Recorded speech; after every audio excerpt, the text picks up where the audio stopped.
Hey y'all, what's up and welcome back to my channel. I'm Sabrina and welcome to my book nook. So today we're going back to book reviews and I'm going to be doing a review on a super duper popular book. I feel like if you're a reader, you've read this book, or at least you've definitely heard of this book. Today I am going to be doing a review on They Both Die at the End by Silvera. Like I said, a super duper popular book with tons and tons of hype. For like a couple months on Book Talk, you could not see any recommendation videos without this book being in one of them. I don't know why, but I just haven't read a lot of popular books, I guess. I just don't have them, but I finally got around to reading this when my sister finally got it because it was like the cheapest thing at Barnes & Noble, and I read it, and now I am going to be doing a review on it. So before I jump into the review, I just want to briefly break down how my book reviews work. My book reviews are broken down into 4 parts. Parts 1 and 4 will be spoiler free, but parts 2 and 3 will have spoilers. If you didn't want spoilers while you're watching the video. But honestly, I mean, with this particular book, the title is a spoiler, so I mean, watch at your own risk, I guess. Yeah, so part 1, I just sort of give my general thoughts and opinions about the book, just like a starting off rambling. And I also give just a brief little plot summary. Again, spoiler free, it's just what you would see on like the back of the book. Part 2, I talk about plot, writing, and other elements. Just basically like what goes on in the book and other rantings, I guess. In part 3, I will be talking about characters and relationships, just sort of my favorite characters, character developments maybe, relationships, which includes familial, friendships, or romantic relationships, so that part will have spoilers as well. And finally, part 4, which will just be my final thoughts, as well as my overall rating of the book, and answering the question, is it a must read? Great. Alright, let me briefly sum that up. Parts 1 and 4 will be spoiler free. Parts 2 and 3 will have spoilers. Part 1, starting off thoughts and opinions plus a brief plot summary. Part 2, plot, writing, and other elements. Part 3, characters and relationships. And Part 4, final thoughts and overall rating. Alright? Great. Alright, now let's get into the actual review. Part 1, starting off thoughts and opinions. Like I said, if you're a reader, you have probably read this book or you have heard of this book, and I don't know why, but I thought I would be one of those people who would just like not cry during this book.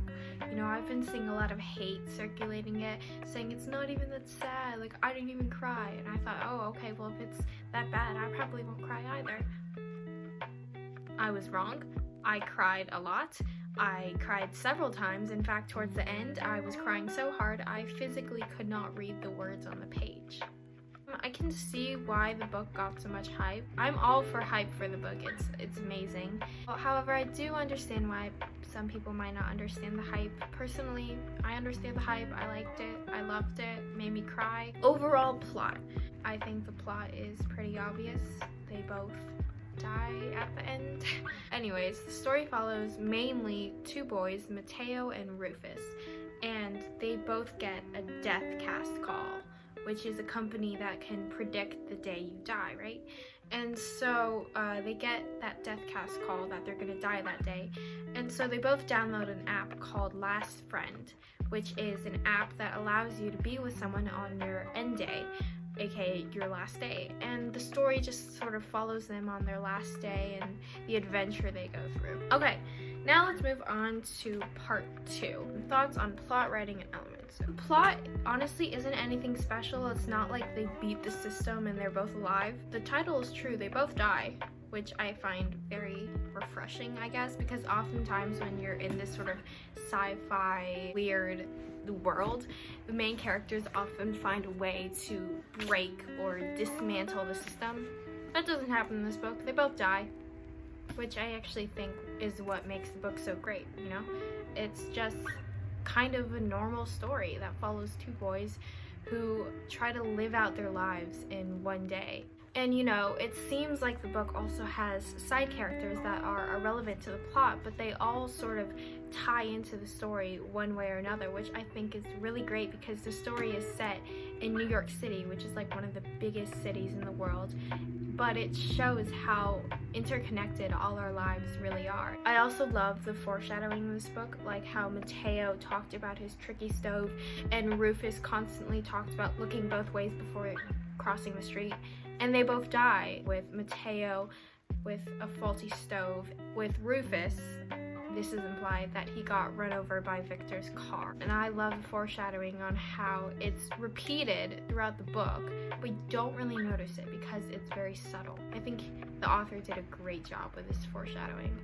As for the writing, the book is mainly, like I said, in Mateo and Rufus's POV, which is first person, but when you read the side characters, it's in third person, which I think was a good choice because you're still able to see these side characters' perspectives and their roles in the story, but ultimately you still stay focused on Mateo and Rufus's story. No matter the little side stories or subplot, the book never lets you forget that this is their story. This is their day. And I also think the author did an amazing job of writing about Mateo's anxiety with death and his emotions about it. You know, particularly that one scene where Mateo just visited Lydia, which was supposed to be his last goodbye to her, and he just sort of breaks down and yells and screams about how unfair that he's only 18 and yet he's supposed to die already when he's got his whole life ahead of him. I think that scene was just so heartbreaking. I cried a lot during that. You will cry a lot during this book, man. But yeah, this book is just full of beautiful, heartbreaking one-liners like that. Now let's move on to part 3, characters. Let's start off with Mateo. I think I related the most to Mateo because I feel like I understand his anxiety about dying, and I feel like if I were one of the characters in the book, I would probably be most like Mateo when finding out about this situation. I think his character development was also written along very nicely. You know, the Mateo at the beginning of the book and the Mateo at the end of the book are 2 different characters, but the good thing about them being 2 different characters is that the Mateo at the end is who Mateo at the beginning wanted to be, which is just character development. So I think the author definitely followed through with that. Also, reading his goodbyes with his dad who's in a coma and his best friend. That was so sad. I cried a lot during that scene. This entire video is probably just gonna be me talking about which scenes in the book made me cry, which was pretty much like all of them. And, you know, throughout the book, you're constantly reminded that Mateo is only 18. He's barely an adult and his life is just already over. So how are you supposed to live your entire life in a day? Let's move on to talking about Rufus. So I think Rufus was definitely an interesting character, as his death isn't caused by what you think it is. The author makes you think that Rufus is gonna die from Peck holding a loaded gun and shooting him or whatever, but he doesn't. He dies because he isn't looking both ways when crossing the street. When he's crossing the street, he's watching his last video of Mateo, which is just, again, made me cry so much. In the entire book, Rufus is the opposite of Mateo. He's sort of accepted his death, and now all he wants to do is live out his last day. The only time I think this whole death situation seems to get to him is when Mateo dies, and that's when he just doesn't care anymore. He doesn't lose it in the beginning when he gets his call. He doesn't lose it when he says goodbye to the Plutos or anything. He loses it when he loses Mateo, which again made me cry so much. And that's just what makes this whole story so heartbreaking, because you're reading about these 2 people who are basically soulmates, but they only get 1 day together. Perfect example of right person, not enough time trope. Now, there are a lot of side characters in this book, which is why I'm not going to be bringing them up, because I don't feel like there were any like significant side characters. Because if I talked about all the side characters, this video would be like 40 minutes long. Okay? Great. Now let's move on to part 4.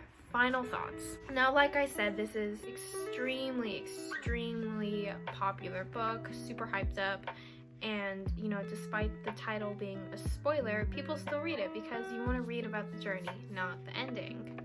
Why am I holding the book weird? But there we go.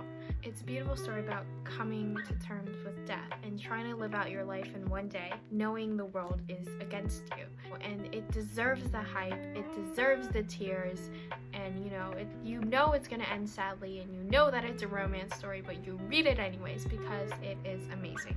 Overall, I rated this book a solid 5 out of 5 stars. Amazing, just great. I loved it so much, cried so much. Is it a must read? Absolutely yes. It doesn't matter what type of genre of reading you're into, just read this book. Also, if you have read this book and you want to cry some more, if you go to Instagram, there's an account that is exactly like Rufus's Instagram that is mentioned all throughout the book. It's just sort of like a copycat of his account, and it's super cool. So if you've read the book, you want to cry some more, check out the Instagram account, okay? All right. That is everything I wanted to ramble and rant about this book. That was my review. If you watched this entire video, thank you so much for watching. If you watched this entire video and you liked it, give it a thumbs up. If you didn't like it, don't give it a thumbs up. If you really hated it and you hated my review, give it a thumbs down, but please don't. And if you want more videos from me, subscribe, and I'll see you all next time. Bye!